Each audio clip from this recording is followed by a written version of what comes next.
Yun, magandang araw po mga idol. Ako si Jex at welcome po sa Mooncycle Daily. At today, pag-usapan natin ang mga advantages at benefits ng dual sport helmet. Kasama natin ang Evo DX7. Let's go! So yun, kasama natin ngayon Evo DX7. Isa siyang dual sport helmet. Meron din siyang dual visor. Kompletong-kompleto siya pang touring, pang light trail. So ano nga ba yung mga advantages ng gantong dual sport helmet? Number one, una syempre mapapansin natin sa mga dual sport helmet yung kanilang mga peak. So ano ba yung function ng peak na ito? Pag nagra-ride tayo, ito yung nagpe-prevent sa araw na tumama sa mga mata natin. Di ba? Minsan pag nasa long ride tayo or nasa talagang open yung area, walang mga shade, yung araw kahit naka-smoke lens ka pumapasok pa rin talaga yung tama nung araw So ito yung nagpe-prevent doon. Hinaharangan niya yung mga sun rays na direkta pumasok sa mga mata natin. No? Second is yung bigger and better view. Kung mapapansin natin, itong mga dual sport helmet, mas malalaki at mas malalawak yung mga visors nila. Pag suot mo to, halos hindi mo na makita yung mismong helmet. Malaki talaga yung field of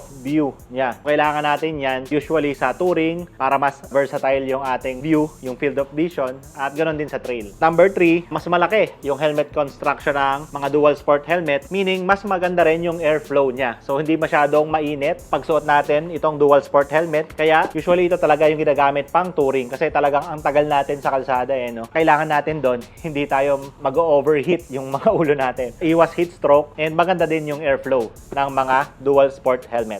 Number 4 is yung kanyang style.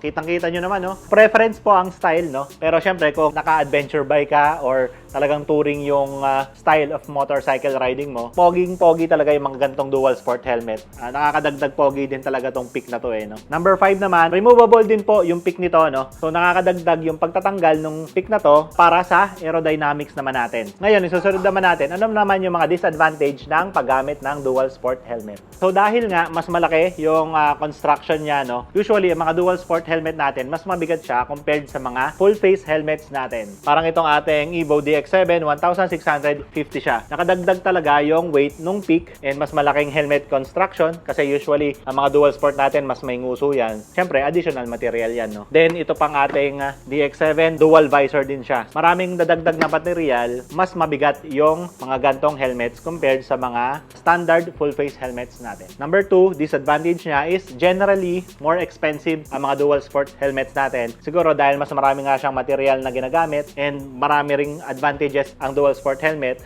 nagkakataon mas mahal ng kaunti or minsan depende sa brand, depende sa quality ng material na ginamit. Mas mataas po usually ang presyo ng mga dual sport helmets natin compared sa mga full face helmet. Number 3, disadvantage is less aerodynamic. Dahil nga meron siyang peak, yun naman ang nagiging problema natin sa mga high speed runs or yun nga pag nasa expressways tayo, nakaka-impede talaga ng aerodynamics itong ating peak. Nagkakaroon talaga tayo ng wind dragging pag nasa mga expressways tayo or open yung roads, no? Meron talaga mga wind dragging na nangyayari. Kadalasan nga pag diretso lang, wala naman minsan problema pag diretso lang, pero pag titingin ka sa kaliwa or titingin ka sa kanan, talagang nadadala yung mga ulo natin, no? Pag naka-dual sport helmet tayo sa mga expressways. Fourth disadvantage natin is yung noise. Dahil may advantage nga tayo na maganda yung airflow natin na pumapasok sa helmet, usually pumapasok talaga yung wind noise sa loob ng helmet natin. Isang pwede natin gawin pag nagra-ride tayo, magsuot lang tayo ng earplugs para mabawasan yung mga wind noise at kung ano-ano pang noise na nararanasan natin pag nagra-ride tayo.